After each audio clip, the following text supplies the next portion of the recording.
আসসালামু আলাইকুম, আপনাদের সবাইকে স্বাগতম জানাচ্ছি ট্রাভেল উইথ ক্যাবজ্যাক চ্যানেলের আরও একটি নতুন ভিডিওতে। ব্যস্ততম জীবনের ক্লান্তি আর একঘেয়েমি দূর করবার জন্য বন্ধুদের সাথে করে চলে গিয়েছিলাম চট্টগ্রামের সীতাকুণ্ডে একদিনের জন্য রিল্যাক্স করার জন্য। ওয়েট, একদিনের ট্যুরে রিল্যাক্স হয় নাকি? হ্যাঁ হয়, সেই গল্পই আজকে আপনাদের সাথে শেয়ার করব। রাত 9:20-এর মহানগরী এক্সপ্রেসে করে আমাদের যাত্রা শুরু। ট্রেন প্রায় সময় মতোই এয়ারপোর্ট স্টেশনে চলে এসেছি। যেহেতু আমরা সীতাকুণ্ড যাব, তাই কুমিরা স্টেশনে নেমে পড়েছিলাম। তবে তখনও দিনের আলো না ফুটায় আমরা পাশের একটি মসজিদে কিছুক্ষণ অবস্থান করি এবং ফজরের পরে বেরিয়ে পড়ি। একটু সামনেই মেন রোড, সেখান থেকে জনপ্রতি 10 টাকা অটো ভাড়ায় আমরা চলে গেলাম কুমিরা জেটি ঘাটে। ঘড়ির কাঁটা তখনও ভোর 6টার ঘরে পৌঁছেনি, তবে আমরা পৌঁছে গেছি কুমিরা ঘাটে। ভাটার টান শেষ হয়ে কেবল জোয়ারের পানি আসা শুরু হয়েছে, সেই সাথে শুরু হয়ে গেছে রোদ ঝলমলে একটি দিনেরও। ভোরের স্নিগ্ধতার সাথে সাগরের অশান্ত জলরাশির মিশেলে তৈরি হয়েছিল এক অপূর্ব পরিবেশের। প্রায় 1 কিলোমিটার দীর্ঘ জেটিতে শুধু আমরা কজনই ছিলাম তখন।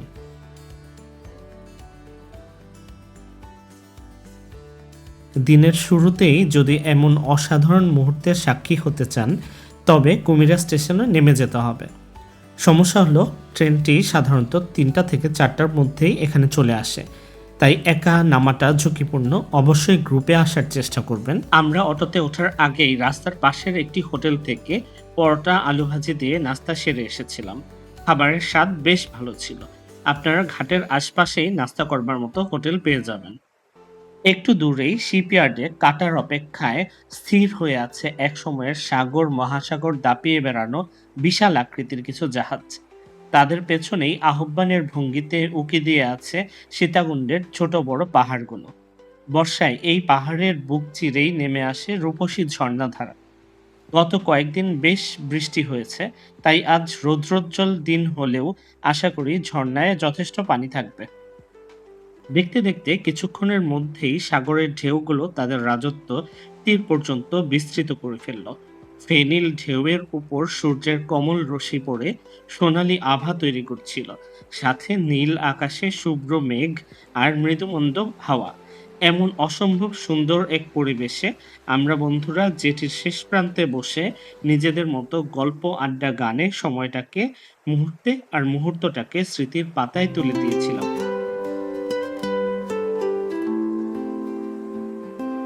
Waves are crashing on the shore. Golden sands, I long for more. The salty breeze, a sweet embrace underneath the sun's warm grace. Oh, the ocean calls my name. Dancing tides, forever the same. In the twilight where dreams are made, on this beach I'll never fade.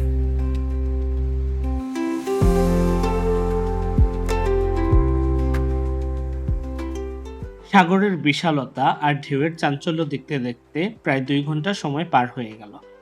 তবে মহান স্রষ্টার এই অপূর্ব সৃষ্টির প্রতি আমাদের মুগ্ধতা কমল না এতটুকুও, বরং সময়ের সাথে সাথে তার নতুন নতুন রূপ যেন আমাদের মুগ্ধতা বাড়িয়েই দিচ্ছিল। তবে এখন যেতে হবে পরবর্তী গন্তব্য সীতাকুণ্ড ইকো পার্কের দিকে। তখন ভরা জোয়ারের বড় বড় ঢেউ ক্রমাগত আছড়ে পড়ছে সৈকতের উপরে। উপর থেকে এই দৃশ্য দেখতে খুবই মনোমুগ্ধকর লাগছিল, তাই বারবার থেমে যাচ্ছিলাম ঢেউয়ের এই কীর্তি আরো একটু উপভোগ করবার জন্য। Oh, the ocean calls my name. Dancing tides, forever the same. In the twilight where dreams are made, on this beach I'll never fade.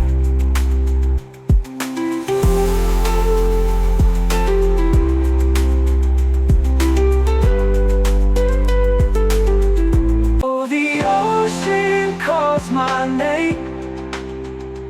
Dancing tides, forever the same. In the twilight where dreams are made, on this beach, I'll never fade.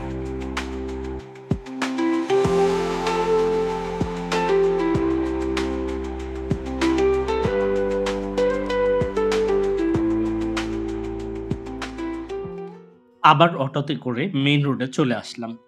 বাসে minute ২০ মধ্যেই পৌঁছে গেলাম eco পার্কের গেটে। বাস ভাড়া ২০ টাকা করে। Eco পার্কের ভেতরের রাস্তার কাজ চলছে, তাই সিএনজি শুধুমাত্র পার্কের ভেতরের গেটের সামনে পর্যন্ত যেতে পারে। আমরা এর আগের বার সিএনজি রিজার্ভ করে ভেতরে চলে গিয়েছিলাম, যা এখন আপাতত সম্ভব না। পার্কের প্রবেশ মূল্য জনপ্রতি ৫০ টাকা করে। ভেতরে ঢোকার আগে বেশ কিছু খাবার হোটেল পেয়ে যাবেন, সেখানে ১৫০ থেকে ২০০ টাকার মধ্যে প্যাকেজ হিসেবে খাবার অর্ডার করে যেতে পারবেন। অতিরিক্ত ব্যাগগুলো তাদের কাছে রেখে যেতে পারবেন। ভেতরের রাস্তা বেশ ভাঙা এবং ঊর্ধ্বমুখী হওয়ায় উঠতে বেশ বেগ পোহাতে হচ্ছিল। তার মধ্যে দিনের তাপমাত্রাও মোটামুটি বেশিই ছিল। ২০ থেকে ২৫ মিনিট হেঁটে সুপ্তধারার সিঁড়ি পাওয়া গেল। এবার সিঁড়ি বেয়ে নামার পালা। তবে নামতে হবে বলেই কষ্ট একেবারে কম হবে তাও নয়। সর্পিল আকারে বাঁকানো সিঁড়িগুলো সতর্কতার সাথে পা ফেলে নামতে হয়। তবে এই ক্ষেত্রে পাহাড়ের সবুজ প্রকৃতি সারাক্ষণই সঙ্গ দিয়ে যাবে। ঝিরির আগের অংশটুকুতে পিচ্ছিল কাদায় একাকার হয়েছিল। একটু পিছলে গেলেই পুরো আলুর দম। ১৫ মিনিটের মতো নিচে নামার পর ঝিরির দেখা মিলল। ঝিরিতে বেশ ভালো পানি প্রবাহ ছিল। ঝিরির একটু সামনেই অপেক্ষা করছে সুপ্তধারার গুপ্ত রূপ। ঝর্ণায় যাওয়ার অন্যতম স্যাটিসফাইং ব্যাপার হলো দূর থেকে ঝর্ণার শব্দ শোনা। এই শব্দ শুনলে মুহূর্তেই সব ক্লান্তি দূর হয়ে যায়।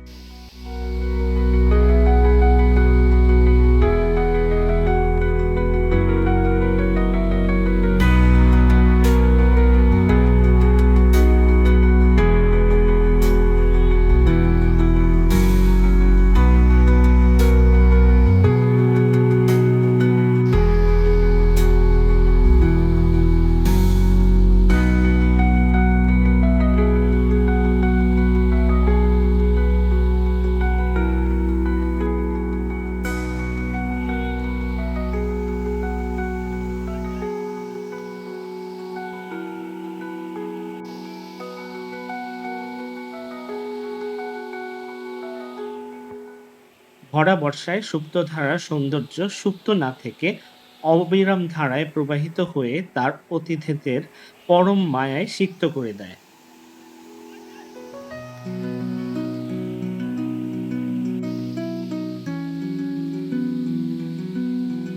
আমরা প্রায় ২ ঘন্টা সুপ্তধারায় নিজেদের স্নাত করলাম। আমরা চাইলেই সহস্রধারা এবং সহস্রধারা ২ এও যেতে পারতাম। প্রথমবার আসলে অবশ্যই যাওয়া উচিত। তবে আমরা যেহেতু এর আগেও এগুলোতে গিয়েছি, তাই বেশি দৌড়াদৌড়ি না করে ধীরে সুস্থে আমরা উপরে উঠে আসলাম। খাবারের হোটেলে গিয়ে হাত মুখ ধুয়ে খাবার খেয়ে নিলাম। এরপর আরো কিছুক্ষণ বসে চা চক্র এবং আড্ডাবাজি করলাম। ৩২০ টাকা সিএনজি ভাড়া দিয়ে চলে গেলাম বাঁশবাড়িয়া সি বিচে। তবে এখান থেকে গুলিয়াখালী সি বিচও বেশ কাছেই, কিন্তু এই সময় সেখানে বেশ খানিকটা পথ কর্দমাক্ত হয়ে থাকে, তাই এবার গুলিয়াখালী যাইনি। বাঁশবাড়িয়া সি বিচে বেশ কিছুক্ষণ সময় কাটালাম। বিচে এলাকার কয়েকজন বাচ্চা ছেলে ফুটবল খেলছিল। মজার ছলে আমরা ওদের সাথে কিছুক্ষণ খেললাম, তবে ওরা বেশ ভালোই খেলে। এখানে নতুন ফেরিঘাট আর আশপাশের বেশ কিছু সি বিচেও বেশ কিছুক্ষণ সময় কাটানো যায়। আমরা সন্ধ্যার আগেই বাঁশবাড়িয়া মেন রোড থেকে বাসে উঠে পড়লাম, আর এর সাথেই শেষ করলাম সুন্দর উপভোগ্য একটি দিনে। ভিডিওটি ভালো লাগলে লাইক, কমেন্ট, শেয়ার করতে ভুলবেন না। সবার মঙ্গল কামনা করে আজকের মতো শেষ করছি। আল্লাহ হাফেজ।